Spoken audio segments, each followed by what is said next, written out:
Uhali gani mtazamaji wa SAUT TV, karibu katika taarifa ya habari tuliyokuandalia kwa siku ya hii leo. Na miongoni mwa taarifa tulizonazo ni pamoja na baadhi ya wanafunzi wa Chuo Kikuu cha SAUT kampasi ya Mwanza wameeleza namna maktaba inavyowasaidia kupata maarifa. Umoja wa Mataifa umesema sauti za wanawake katika habari ni muhimu kwenye ujenzi wa demokrasia na maendeleo endelevu katika jamii. Na katika michezo, baadhi ya wanafunzi wa Chuo Kikuu cha Mtakatifu Agustino Mwanza wameeleza manufaa ya kushiriki michezo pamoja na kufanya mazoezi ya mwili. Kwa hayo na mengine, ongozana nami Daniel Samuel nitakaye kusomea habari za kitaifa na kimataifa. Beatrice Kaitaba atakusomea habari za biashara, na katika michezo tutakuwa naye Abdusami Hawanga. Na sasa tuanze na habari za kitaifa.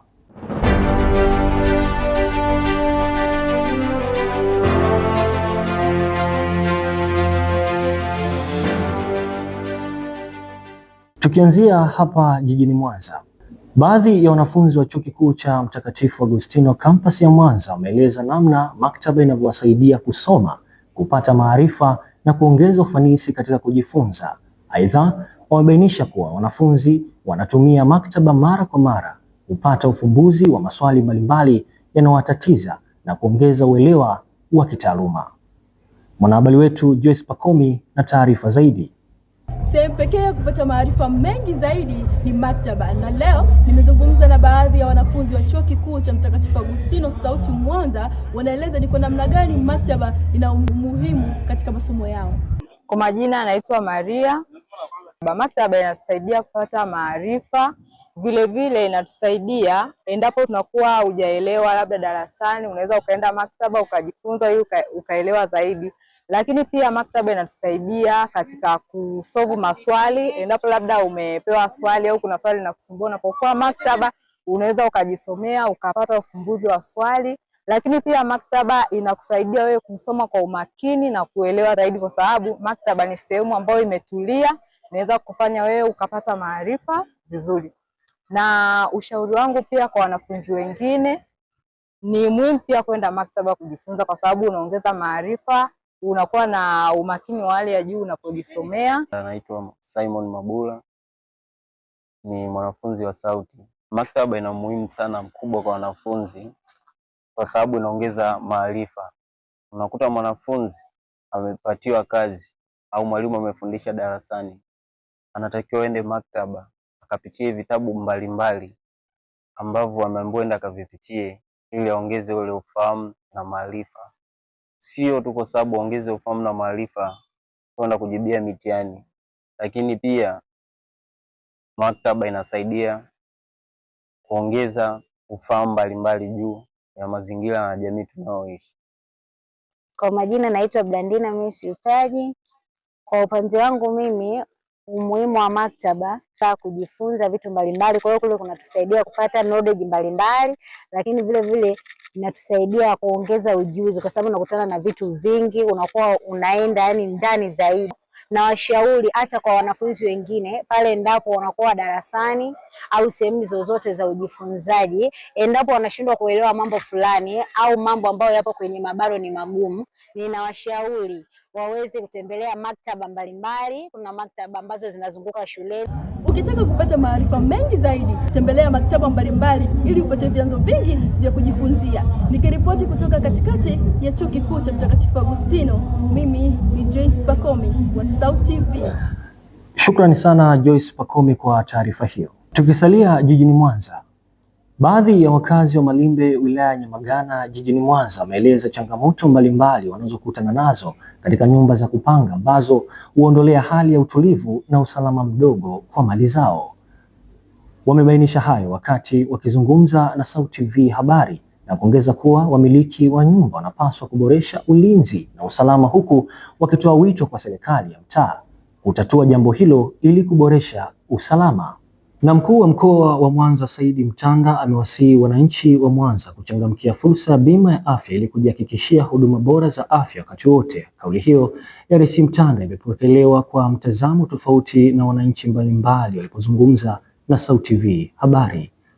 Mwanahabari wetu Veronica Mliatu ana undani wa taarifa hizo. Usalama ni muhimu kwa kila mtu, na leo nimezungumza na baadhi ya watu ama wananchi wanaokaa katika nyumba za kupanga wameeleza changamoto wanazokumbana nazo. Tukapate kusikia, je, ni changamoto zipi ambazo wanakumbana nazo katika nyumba za kupanga? Ambazo nazipitia katika nyumba ya upangaji, cha kwanza ni swala la uchafu. Kwanza kuna baadhi ya wapangaji ni wasafi, kuna wengine ni wachafu. Kwa hiyo kuna muda mwingine tunapata changamoto kwa wale ambao ni wachafu, tunashindwa kumanage mazingira kwa wasafi na wachafu. Changamoto mojawapo ni pamoja na ukosefu wa maji kwa muda ambao mtu anakuwa unahitaji. Maji yamekuwa changamoto kubwa sana tunapokuwa majumbani kwetu tunapopanga kule vile. Sambamba na hilo, kuna swala zima la wizi. Mtu unaweza ukatoka labda sehemu uliyopanga na unarudi nyumbani unakuta vitu vyako havipo. Hivyo basi hizo changamoto zinatufanya tunapitia wakati mgumu na kuweza kushindwa kufikiria kwenye masomo. Ndio unafikiria usalama wa nyumbani na upatikanaji wa huduma ndogo ndogo ikiwa nyumbani. Changamoto inayotukumba sisi hapa tunaokaa hii hostel au nyumba hizi za kupanga kwa hapa, changamoto ambayo inatukumba ni kufungwa kwa geti.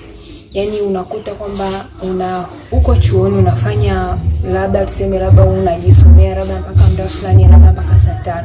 Lakini ukifika saa 5 kwenye ile eneo unakuta pameshafungwa na hakuna ruhusa nyingine ya kuingia tofauti na huko.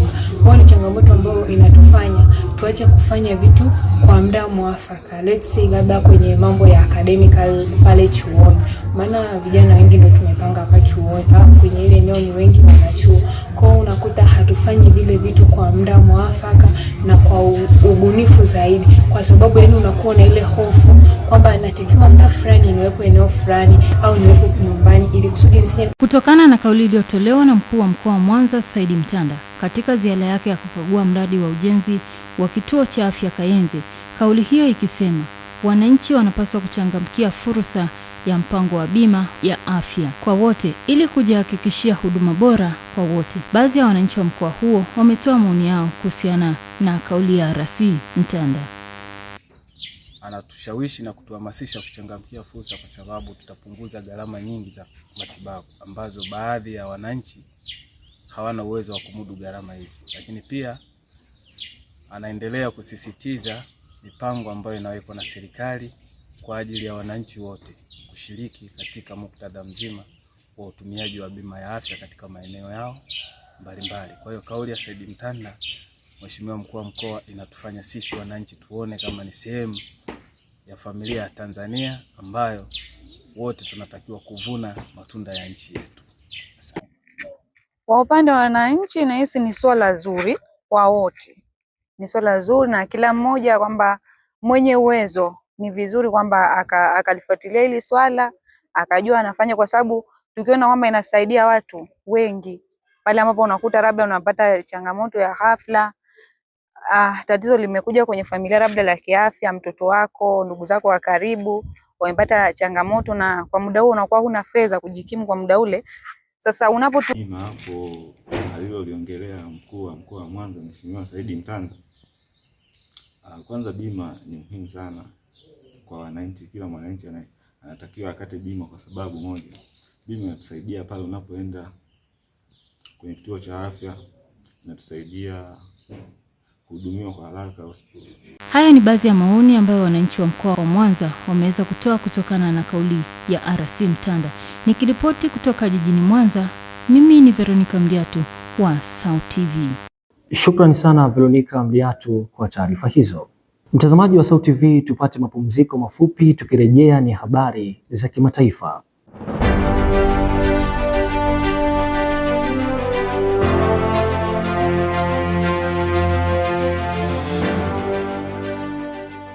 Karibu tena mtazamaji wa SAUT TV, na sasa ni wasaa wa kuiangazia yale yaliyotokea nje ya mipaka ya Tanzania. Umoja wa Mataifa umesema kuwa kusikika kwa sauti za wanawake katika habari ni muhimu kwenye ujenzi wa demokrasia endelevu ya usawa katika jamii. Kauli hiyo imefuatia wakati ambao ulimwengu unaadhimisha siku ya kimataifa ya redio duniani, ambapo huko nchini Kongo DRC raia wa taifa hilo wakisema kuwa redio ina mchango mkubwa katika kutatua migogoro mbalimbali. Na kwingineko, mawaziri wa ulinzi wa jumuiya ya kujihami ya NATO wamesema kuwa taifa la Ukraine litaendelea kusalia kama kipaumbele chao cha kwanza katika umoja huo. Donison Edward ametuandalia mkusanyiko wa taarifa hizo za kimataifa. Tuanzie hapa Afrika Mashariki. Umoja wa Mataifa umesema kuwa kusikika kwa sauti za wanawake katika habari ni muhimu kwenye ujenzi wa demokrasia endelevu katika jamii. Naibu mkurugenzi mtendaji wa shirika la Umoja wa Mataifa linaloshughulikia masuala ya wanawake UN Women, Chris Madi, ameleza hayo wakati ulimwengu ukiadhimisha siku ya redio duniani, siku inayoadhimishwa kila inapofika Februari ya 13 kila mwaka. Madi amesema sauti za wanawake zinapokosekana katika habari zinaleta changamoto katika ukamilishaji wa demokrasia kupitia shughuli mbalimbali za kijamii. Hata hivyo, huko nchini Kongo, raia wa taifa hilo wamesema kwamba redio ina mchango mkubwa katika kuhakikisha upatikanaji wa amani katika pande zinazozozana. Huko nchini Madagascar, Rais wa Madagascar Kanali Michael Randiarani amehimiza mshikamano wa kitaifa baada ya taifa hilo kukumbwa na kimbunga Gezani siku ya Jumanne. Wito huo umetolewa kufuatia kimbunga hicho kusababisha vifo visivyopungua 38 katika mji wa Toamisina, kwa mujibu wa ofisi ya kitaifa usimamizi wa hatari na maafa iliyotolewa siku ya leo. Mamlaka nchini Madagascar zimesema watu 6 bado hawajulikani walipo, huku wakazi 8,800 wakilazimika kuyahama makazi yao kutokana na athari za kimbunga hicho. Vyanzo mbalimbali vya kimataifa vimesema wafanyakazi wa kibinadamu wanafanya kazi usiku na mchana kusafisha barabara zilizozibwa na vifusi katika mji huo wa pili kwa ukubwa nchini Madagascar. Tukielekea barani Ulaya, mawaziri wa ulinzi kutoka nchi wanachama jumuiya ya kujihami ya NATO wamesema taifa la Ukraine linaendelea kusalia kama kipaumbele cha kwanza katika umoja huo. Kauli ya mawaziri hao wa ulinzi inafuata baada ya mkutano uliofanyika siku ya jana huko Brussels nchini Ubelgiji na kuhudhuriwa na viongozi mbalimbali akiwemo katibu mkuu wa jumuiya hiyo Mark Rutte. Akizungumza na waandishi wa habari, waziri wa ulinzi wa Finland Antti Hakanen amesema umoja huo unapaswa kuunga mkono taifa la Ukraine ili kutuma ujumbe kwa serikali ya Urusi. Kwa upande wake, waziri wa ulinzi wa Estonia Hanno Pevkur amesisitiza umoja huo kuweka vikwazo vya kiuchumi na kuongeza shinikizo zaidi kwa rais wa Urusi Vladimir Putin ili kukomesha vita hivyo. Shukrani sana Donison Edward kwa taarifa hizo za kimataifa. Tupate mapumziko mafupi. Tukirejea ni habari za kibiashara na Beatrice Kaitaba. Endelea kusalia nasi. Wiki hii kwenye Sudi wa Boda. Sidume mwanangu, yani ukibeti mkeka unachanika. Ukiwa na demu anakuacha. Afu unajua kitu gani? Huu mwezi wa uchunguze kuta ni miezi ndani ya mwezi mmoja. Huu mwezi ni mrefu au ishi afu ni mgumu siku. Unamjua yule boda boda yule anaitwa Sudi hapa Kijiweni, si unampata? Wasema? Mwanangu sasa sikia. Ana hela leo. Haya maeneo hebu sikilizeni kwa angalia chini kwa nitakutoboa nitakutoa macho yote mwanangu. Mwenye mlembo. Usikose kufuatilia Sudi wa Boda kila Jumamosi saa 11 kamili jioni kupitia Instagram, Facebook na TikTok @SauTV.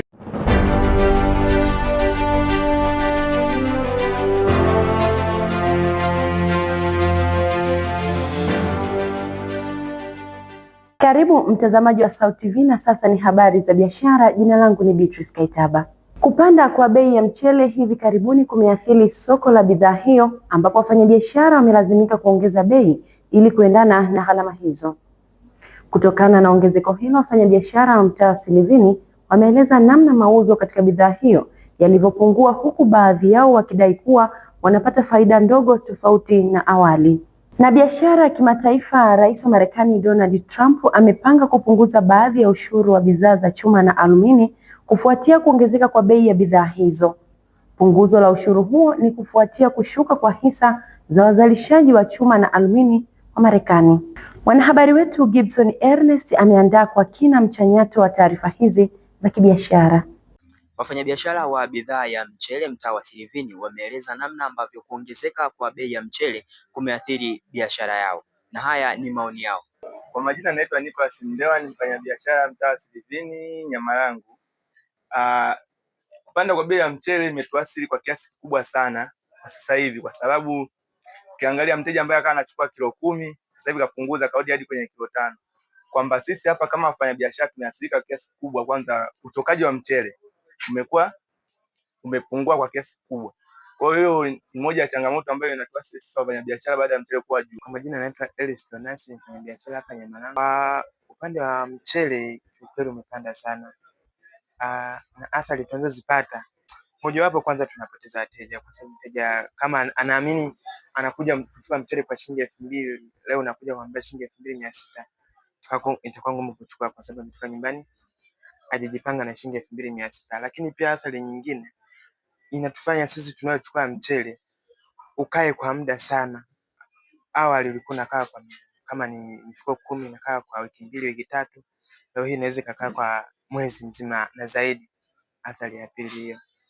Athari nyingine, kwanza biashara unatamani biashara ipande juu, ila kwa mchele kupanda namna hii inafanya biashara ishuke chini. Hayo ni maoni ya baadhi ya wafanyabiashara ambao wanafanya biashara ya kuuza mchele hapa mtaa wa Silivini, wakieleza namna ambavyo kuongezeka kwa bei ya mchele imeweza kuathiri biashara yao. Nikiripoti kutoka mtaa wa Silivini, mimi ni Gibson Ernest wa Sauti TV. Tukisalia hapa Tanzania, mfumo huo unalenga kuwezesha utoaji wa huduma zote za usimamizi wa kodi za ndani kwa njia ya kidijitali, jambo ambalo limerahisisha mawasiliano kati ya TRA na walipa kodi pamoja na kuongeza uwazi na uwajibikaji. Kupitia IDRAS, walipa kodi watapata huduma nyingi wakiwa kwenye maeneo yao ya kazi, na kila mmoja atawasiliana na TRA moja kwa moja bila changamoto yoyote kupitia mfumo huo. Vilevile watanufaika na huduma zilizo rahisi, haraka na salama, huku mamlaka ikiimarisha ukusanyaji wa mapato ya ndani kwa usahihi na ufanisi zaidi. Mfumo huu ambao umeanza kutumika Februari mwaka huu unamsaidia mfanyabiashara kuomba marejesho ya kodi, kuomba msamaha wa kodi, kutoa risiti za kielektroniki bure bila kuwa na ulazima wa kuwa na mashine ya EFD, na kupata huduma za kikodi saa 24 kwa siku 7 popote walipo. Na kwingineko kimataifa, maafisa katika idara ya biashara na ofisi ya mwakilishi wa biashara wa Marekani wanaamini ushuru huo unawaumiza watumiaji kwa kuongeza bei za bidhaa, ikiwa ni pamoja na makopo ya pai, makopo ya chakula na vinywaji. Hisa za wazalishaji wa chuma na alumini wa Marekani zilishuka katika biashara ya awali ya Marekani, huku watengenezaji wa chuma Nucor ikiwa imeshuka kwa takriban 0.25 kila mmoja katika biashara ya alumini na chuma kabla ya soko, huku Steel Dynamics ikishuka kwa 4%. Miongoni mwa wazalishaji wa alumini, Central Aluminium imepungua kwa 6% na Alcoa ikipungua kwa 2% kabla ya kupunguza kwa ushuru. Bei za alumini zenye thamani ya wastani katika soko la chuma la London zilishuka hadi kiwango cha chini cha wiki, huku wanunuzi wa alumini wa Marekani wakilazimika kutoa malipo ya juu zaidi kuliko kiwango cha London Metal Exchange LME ili kupata vifaa halisi. Trump alipiga marufuku uagizaji wa chuma na alumini kwa ushuru wa hadi 50% mwaka jana, na ametumia ushuru mara kwa mara kama chombo cha mazungumzo na washirika mbalimbali wa biashara. Utawala wa Trump sasa unapitia orodha ya bidhaa zilizoathiriwa na ushuru huo, na unapanga kusimamisha upanuzi wa orodha hizo na badala yake kuanzisha uchunguzi zaidi wa usalama wa taifa unaolenga bidhaa maalum, ikiwa ni pamoja na chuma na alumini. Gibson Ernest, Sauti TV. Asante sana Gibson Ernest kwa taarifa hizo za biashara. Ni mwisho wa taarifa za biashara tulizokuandalia kwa siku ya leo. Tupate mapumziko mafupi, tukirejea ni habari za michezo na Abdulisani Hawanga. Endelea kutazama Sauti TV. Mimi ni Beatrice Kaitaba.